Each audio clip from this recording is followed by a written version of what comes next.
The Silent Vanguard. The Draconid Empire had conquered 17 star systems in the past decade alone. Their warships, massive, crystalline structures that gleamed like cut diamonds in starlight, had become symbols of inevitable defeat across 3 galactic sectors. Their technology was centuries beyond most spacefaring races, their warriors bred for combat across a dozen worlds. Their conquest was considered a mathematical certainty by most sinosociologists. That's why High Commander Varric allowed himself a rare smile as he studied the holographic display of their next target. "This is the entirety of their defensive capability?" he asked, mandibles clicking with amusement as he gestured toward the small cluster of ships orbiting the blue-green world designated HFY 2971, known to its inhabitants as Nova Haven. Strategic Advisor Thex nodded, her scaled head reflecting the blue light of the tactical display. "Correct, High Commander. Human military presence in this sector is minimal. Our intelligence indicates their fleet consists of only 14 vessels, all under 200 meters in length, primitive propulsion systems, minimal shielding. And they dare claim this sector as their territory." Varric's amusement had turned to contempt. The audacity of these mammals is truly remarkable. The command bridge of the Draconid flagship Eternal Dominion hummed with quiet efficiency as officers prepared for what would surely be a minor skirmish at best. The massive dreadnought, nearly 3 kilometers from bow to stern, was joined by 6 battle cruisers and numerous support vessels, a fleet assembled not out of necessity, but as a show of overwhelming force. The Empire believed in decisive victories that left no question of superiority. "The humans have been warned 3 times to abandon their colony," continued Thex, scrolling through diplomatic records. "They've rejected all ultimatums and claimed they have historical rights to the system." "Historical rights," scoffed Varric.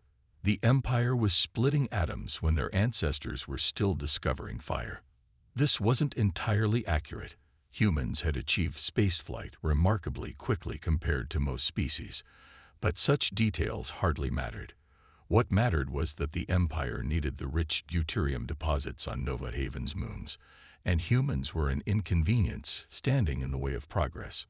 "Prepare the fleet for transition," Varric commanded. "Standard conquest protocol. Disable their vessels, establish orbital supremacy, then demand surrender." As the massive Draconid fleet prepared to enter faster than light travel, no one aboard gave serious thought to the possibility of meaningful resistance. Their intelligence reports classified humans as a Category 3 threat, capable of interstellar travel, but lacking advanced weapons technology. The operation had been allocated just 2 standard cycles in the Empire's conquest schedule. The fleet entered the distortion field with practiced precision, reality twisting around them, as they tore through the fabric of space itself. Moments later, they emerged in a perfectly choreographed formation above Nova Haven, a textbook Imperial arrival designed to inspire terror and awe. What they found waiting for them was unexpected. The human ships were exactly where intelligence had placed them, a small cluster of vessels that appeared almost toy-like compared to the Draconid behemoths. What puzzled Varric was their formation. Instead of defensive positions, they were arranged in what appeared to be a ceremonial pattern. "Are they welcoming us?" asked Thex, her voice colored with confusion. "Magnify central vessel," ordered Varric. The holographic display zoomed in on what appeared to be the human flagship, a sleek, utilitarian craft without the ornate design elements common to most spacefaring civilizations. It was broadcasting an open-frequency message in Standard Galactic. A human female appeared on screen, dark hair pulled back tightly, expression composed. "This is Commander Elena Chen of the United Earth Defense Force. You are entering sovereign human territory in violation of Galactic Accord Section 7. Please redirect your fleet immediately." Laughter rippled across the Draconid bridge. The human vessel was barely the size of a Draconid scout ship. "Open return channel," Varric commanded, straightening his ceremonial armor. When the connection was established, he spoke with the practiced condescension of a superior being. This is High Commander Varric of the Draconid Empire. Your presence on this world is unauthorized. You will power down your vessels and prepare for boarding. Resistance will result in your destruction. The human commander's expression didn't change. We have occupied Nova Haven for 17 standard years. Our claim is recognized by the Galactic Council. The Empire recognizes no claim that interferes with its resource requirements, replied Varric dismissively. You have one standard unit to comply. He signaled for the transmission to be cut. Tactical, prepare disabling shots. Target their engines only. The Emperor prefers intact specimens for the labor colonies.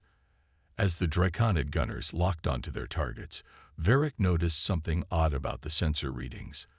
The human ships were emitting unusual energy patterns, subtle fluctuations that didn't match known human technology profiles.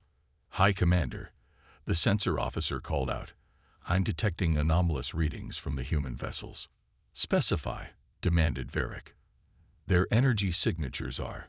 I'm not certain, sir. They don't match our database. Varric dismissed the concern with a wave. Humans are known for improvisation. Changes nothing. Commence firing. The Draconid cruisers opened fire simultaneously, releasing blindingly bright streams of plasma that streaked across space toward the human vessels. A single volley from an Imperial cruiser could vaporize a small moon. The human ships had no chance. Except every shot missed. Not because of poor targeting, but because the moment the weapons fired, the human ships shifted, not in any recognizable evasive pattern, but in a way that defied physical understanding. They seemed to occupy quantum states, being both where they were and weren't simultaneously. What trickery is this?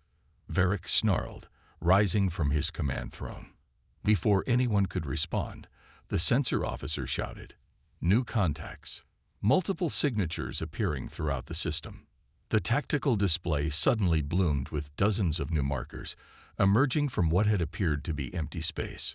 Some materialized from behind moons, others from within sensor-dead zones that the Draconid fleet had dismissed as irrelevant. Impossible, whispered Thex. Our scans showed nothing. On the central display, Commander Chen's face reappeared. High Commander Varric, perhaps we should continue our discussion. Your intelligence on human capabilities appears to be somewhat outdated. The new human vessels were unlike anything in the Draconid database, where the first group had been conventional. These ships were angular, with strange geometric patterns covering their hulls that seemed to bend light around them. They weren't large. In fact, most were smaller than the original fleet, but they moved with impossible precision, forming a complex three-dimensional net around the Draconid forces. They're attempting to encircle us, scoffed the tactical officer. A meaningless gesture. Our shields can. A blinding flash of light interrupted him as one of the Draconid cruisers, the unwavering resolve, suddenly erupted in flames. There had been no visible weapon discharge, no warning, just catastrophic shield failure followed by hull breach. Chaos erupted on the bridge as officers scrambled to understand what had happened. The tactical systems hadn't even registered an attack. What weapon did they use? Demanded Varric, his confidence shaken for the first time. Unknown, High Commander, replied the tactical officer, mandibles clicking nervously. Our sensors detected an extremely focused graviton pulse, but the delivery mechanism is. It's unlike anything in our database. A second Imperial vessel shuddered violently as invisible forces tore through its propulsion section. Emergency lights flashed across the tactical display as the ship began venting atmosphere. Commander Chen's voice came through once more, still eerily calm. The Draconid Empire isn't the first advanced civilization to underestimate humanity, High Commander. It's a common mistake. You see our relatively short galactic history and assume technological inferiority. 3 more human vessels emerged from behind Nova Haven's largest moon, these even stranger than the others. Their hulls seemed to phase in and out of normal space, making them difficult to target. What you're witnessing is our Phantom Fleet, continued Chen. We developed quantum displacement technology 2 decades ago, but saw no reason to announce it to the galaxy. We find it useful when dealing with uninvited guests. The human ships moved with impossible coordination, as if anticipating the Draconid fleet's every maneuver before they executed it. When the Imperial vessels fired, their targets seemed to shift between moments, weapons finding only empty space. On the bridge of the Eternal Dominion, Varric was facing something he'd never experienced in his centuries of military service: the prospect of defeat at the hands of a supposedly inferior species. "Launch all fighters," he commanded. "Saturation patterns. They cannot dodge everything."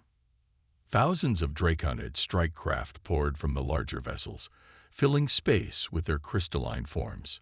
Surely the humans couldn't maintain their evasive capabilities against so many targets. The response came almost immediately.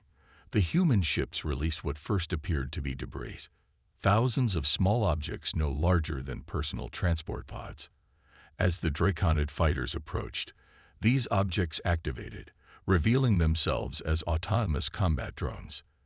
They moved with precision that suggested artificial intelligence far beyond what humans were thought to possess. "High Commander," called out the communications officer, "we're receiving transmissions from the Unyielding Truth and Sovereign Will. They're reporting critical systems failures across all decks." Varric watched in disbelief as 2 more of his battle cruisers went dark, their crystalline structures no longer gleaming with power. They hadn't been destroyed. They'd been disabled somehow, through means he couldn't comprehend. Commander Chen's voice returned, still maddeningly composed. "Your remaining vessels are currently being targeted by our graviton lance systems. Unlike the conventional weapons you anticipated, these bypass traditional shielding by creating localized distortions in spacetime itself. I believe you've already witnessed their effectiveness." Varric's mandibles clicked rapidly, a sign of extreme agitation among his kind. "This is impossible. Human technology isn't capable of." "Your intelligence is outdated," Chen interrupted. "Humanity learned long ago that announcing every technological breakthrough was strategically unwise. We've maintained the appearance of technological mediocrity while developing capabilities that would concern our neighbors." The tactical display showed the grim reality. Half the Draconid fleet had been neutralized without a single human casualty. The remainder were effectively surrounded by vessels they couldn't properly target or defend against. For the first time in his career, High Commander Varric faced a choice between pride and survival. "What are your terms?" he finally asked, the words bitter as poison. Chen's expression remained neutral. "Immediate withdrawal from this system. Formal recognition of human territorial claims in this sector, but diplomatic meeting to establish permanent boundaries between our civilizations." The terms were remarkably lenient given the tactical situation. The humans could have demanded far more, or simply destroyed the Draconid fleet entirely. "The Empire does not retreat," Varric began automatically, but even as he spoke, he knew the old certainties no longer applied. "Then the Empire will learn something new today," replied Chen. "You have one standard unit to comply." As the transmission ended, Varric stared at the tactical display, showing his once mighty fleet surrounded by ships belonging to a species his civilization had dismissed as barely worth considering. The Draconid Empire had conquered 17 systems in the past decade. On the 18th, they met humanity, and everything changed. Unseen strengths. Word of the Draconid defeat spread across galactic communication channels with the speed of quantum entanglement. Species that had cowered before the Empire for centuries suddenly found themselves whispering about the small blue planet whose inhabitants had accomplished the impossible. On the Draconid homeworld of Rax Prime, the Imperial War Council had been in continuous session for 3 days. The cavernous chamber, hewn from living crystal and large enough to accommodate the massive forms of senior military leadership, echoed with angry debates and accusations. Emperor Calvor himself presided, his ancient scaled form draped in the ceremonial black armor of his ancestors. His yellow eyes, normally cold and calculating, now burned with fury. "How?" He demanded of the assembled commanders, did the most powerful fleet in 17 sectors fail against a handful of primitive vessels? High Commander Varric stood before his emperor, posture rigid despite the disgrace he now carried. The humans possess technology beyond our intelligence assessments, my emperor. Their quantum displacement capabilities allowed them to effectively neutralize our targeting systems. And you retreated, hissed Calvor, the word itself seeming to poison the air. I preserved what remained of the fleet, Varric replied carefully. The alternative was complete destruction. Across the galaxy, on the human colony world of Nova Haven, a very different meeting was taking place. Commander Elena Chen stood before the United Earth Defense Council in a simple, unadorned chamber that contrasted sharply with the Draconid opulence. Holographic displays showed the previous battle from multiple angles, with technical annotations highlighting key moments. The Phantom Protocol exceeded expectations, Shen reported calmly. Graviton-led systems performed within projected parameters, and the drone swarms demonstrated 94% effectiveness against enemy fighters. Admiral Santos, head of the Defense Council, nodded thoughtfully. And our casualties? None, sir. 2 vessels sustained minor damage from debris impact. Repairs are already complete. A murmur of approval rippled through the council members. Chen continued her report, detailing the technological innovations that had made the victory possible. Innovations kept carefully hidden from galactic databases and trade networks. The question now, said Santos, is how the Draconid will respond. Their empire is built on the perception of invincibility. We've shattered that perception. Chen's expression remained composed, but her eyes reflected concern. They'll come back. Their culture cannot accept defeat, especially from a species they consider inferior. Our intelligence suggests they're already assembling a much larger force, likely drawing ships from multiple sectors. How long do we have? 3 weeks, perhaps 4. They'll be more cautious this time. Back in the crystal chambers of Vrax Prime, Emperor Calvor had reached a similar conclusion. The holograms before him showed a massive assemblage of Imperial forces, not just 1 fleet but 7, comprising nearly a third of the Empire's total military strength. This will be the largest military operation in 5 centuries, stated Grand Strategist Moklar, his ancient scales dulled with age, but his mind still sharp. We will overwhelm these humans with such force that no species will dare challenge us for 1,000 years. Calvor's claws clicked against his throne's armrest as he studied the battle plans. And what of these? Technological surprises. How do we counter them? A new figure stepped forward, smaller than the others, with lighter coloration marking him as from the scientific cast. My Emperor, I am Chief Researcher Zivrak. We've analyzed the sensor data from the Nova Haven engagement. While we cannot yet replicate the human quantum technology, we have developed countermeasures. He manipulated the holographic display, showing modifications to the Imperial fleet's sensor and weapons systems. These adaptations will allow partial tracking of their phase-shifted vessels. Not perfect, but sufficient to establish targeting solutions. The Emperor considered this information, then turned to the assembled military leadership. You will take personal command of this operation, Grand Admiral Throck. Failure is not an option. The future of the Empire depends on it. The massive Draconid commander bowed deeply, his ceremonial armor clicking softly. It shall be done, my Emperor. The humans will learn the true meaning of Imperial might. As preparations continued on both sides, the galaxy watched with bated breath. Species that had long feared the Draconid now found themselves secretly hoping for another human victory. Others, seeing the massive buildup of Imperial forces, placed their bets on the Empire's revenge. None knew that beneath the surface of Nova Haven's largest moon, humanity's greatest technological achievement was nearing completion. Commander Chen stood in the cavernous underground facility, watching as engineers and scientists made final adjustments to what they called Project Singularity. The massive device, a complex arrangement of quantum processors and graviton manipulators, represented the culmination of 2 decades of secret research. Will it be ready in time? She asked Dr. Takahashi, the project's lead scientist. The elderly physicist nodded slowly. The final calibrations will be complete within 48 hours. But Commander, I must emphasize, we've only tested this on a small scale.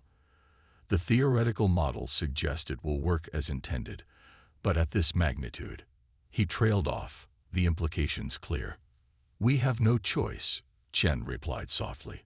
The Draconid will not stop with Nova Haven if they win here. Earth would be next. 3 weeks later, exactly as Chen had predicted, the void above Nova Haven erupted with the largest Draconid fleet ever assembled in a single system. Ship after ship materialized, their crystalline structures catching the light of the system's sun and refracting it in dazzling patterns.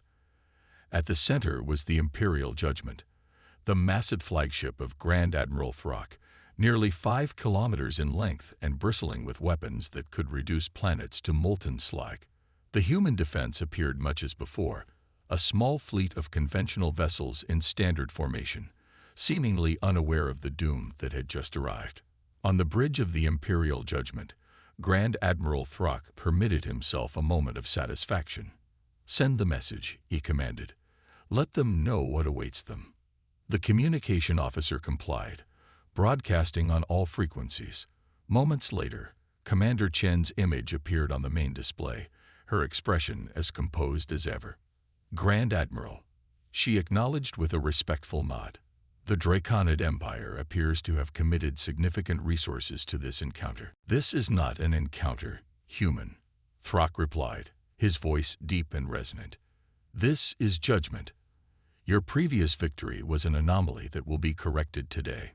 Surrender now, and your colony will be permitted to evacuate before we claim this system. Chen's expression didn't change. I appreciate the offer, Admiral, but I'm afraid we must decline. Nova Haven remains sovereign human territory. Throck had expected this response. Humans were known for their stubbornness. Where is your Phantom Fleet, Commander? Or have you recognized the futility of resistance? A small smile touched Chen's lips for the first time. Admiral, you're looking at it. Before Throck could process her meaning, the sensor officer called out in alarm. Grand Admiral, energy readings from the human vessels. They're changing. On the tactical display, the seemingly conventional human ships began to transform. Hull plating shifted, revealing complex geometric patterns similar to those witnessed in the previous battle. But this was different, more fundamental, as if the vessels themselves were altering their basic structure. What devilry is this? Demanded Throck, rising from his command throne. The answer came not in words but in action. The human vessels, previously scattered in a loose formation, suddenly accelerated to impossible speeds, leaving streaking afterimages as they weaved between the massive Draconid ships. They moved not just with the quantum displacement seen before, but with a fluidity that suggested they were manipulating space-time itself around their hulls. Open fire, Throck commanded. All ships, all weapons.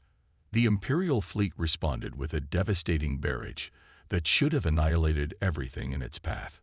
Space itself seemed to distort under the onslaught of so much energy released simultaneously. Yet when the blinding flashes subsided, the human vessels remained untouched, continuing their impossible dance through the Draconid formation. They've improved their technology, stated the tactical officer, unable to keep the awe from his voice. The quantum displacement is more sophisticated. They're not just shifting position. They're what? Demanded Throck. They're existing partially outside normal spacetime.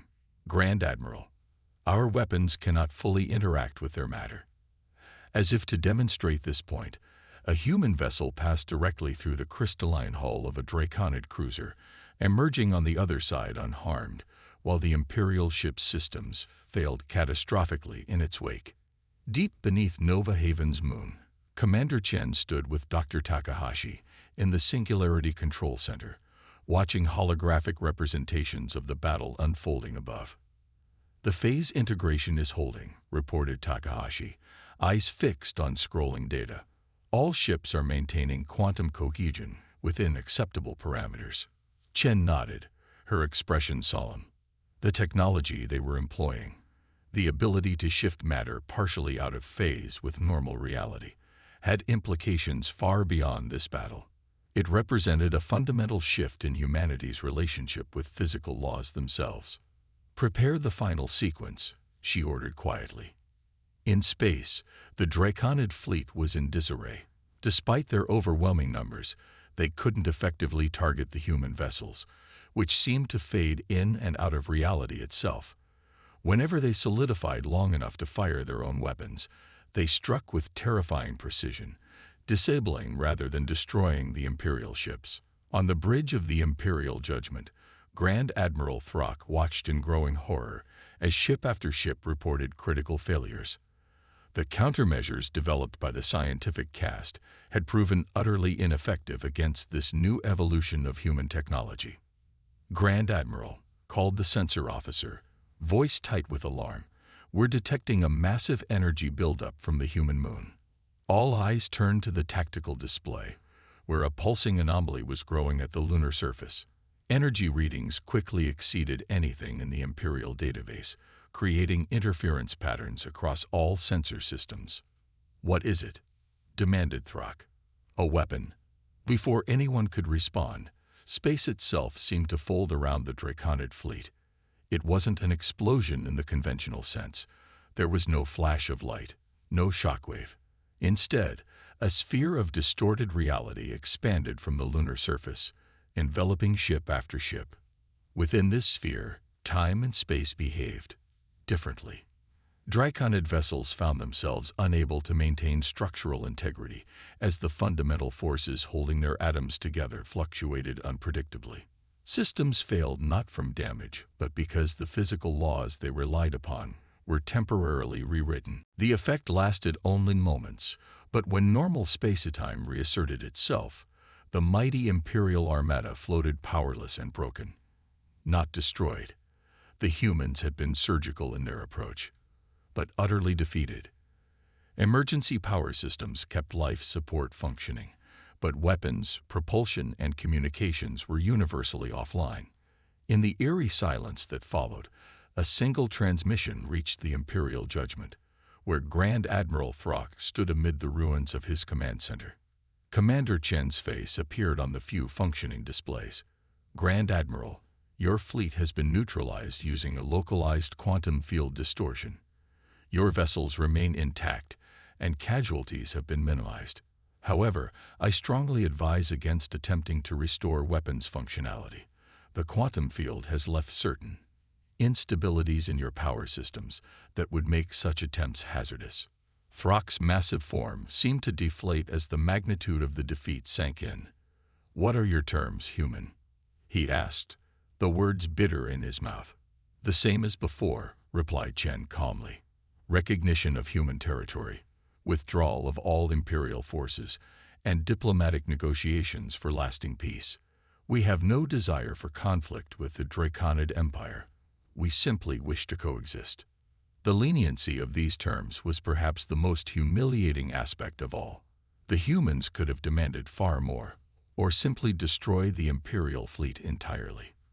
Their restraint spoke not of weakness, but of a confidence so profound it didn't require demonstration. 6 standard months later, representatives from 17 major galactic civilizations gathered on neutral ground to witness the signing of the Nova Haven Accords. The massive Draconid delegation, led by Emperor Calvor himself, towered over the human representatives, yet all present understood which side held the true power. The treaty formally recognized human territorial claims and established protocols for future interactions between species, but its most significant aspect was what wasn't mentioned. No details of human quantum technology were included in any official documentation. The species that had been dismissed as primitive had revealed just enough of their capabilities to ensure they would never again be underestimated, while keeping their greatest innovations shrouded in mystery. As the ceremony concluded, Emperor Calvor approached Commander Chen, who had been promoted to Admiral following the battle. "Your species continues to puzzle me," the Emperor admitted, his normally imperious tone subdued. You possessed the means to destroy us utterly, yet you chose restraint. Chen nodded slightly. Humanity learned long ago that victory and destruction aren't necessarily the same thing. We sought recognition, not domination. A curious philosophy for a species with such power, mused the Emperor. Perhaps that's why we developed it, replied Chen. Power without philosophy is just violence waiting to happen. As they parted ways, representatives from other galactic civilizations watched with intense interest. The balance of power had shifted fundamentally. The species that many had dismissed as upstart mammals had revealed themselves to be something else entirely, not just technologically advanced, but philosophically mature in ways that suggested humanity's role in galactic affairs was just beginning. In the years that followed, the term human innovation entered the galactic lexicon as a phrase denoting something that appeared simple on the surface, but contained hidden depths and unexpected capabilities. Trade delegations and diplomatic missions to Earth increased tenfold, as species that had previously ignored humanity now sought alliance and exchange. And in classified facilities throughout human space, research continued. The quantum technologies demonstrated at Nova Haven represented just the beginning of humanity's exploration of reality's fundamental nature, an exploration guided not by conquest, but by curiosity, the driving force that had always defined the species. The galaxy had learned an important lesson. Never judge a civilization by its apparent development level or its willingness to showcase its achievements. Sometimes, the most profound capabilities lie with those who see no need to boast, until circumstances require demonstration. The silent stars held many secrets, but perhaps none as significant as the true extent of human potential.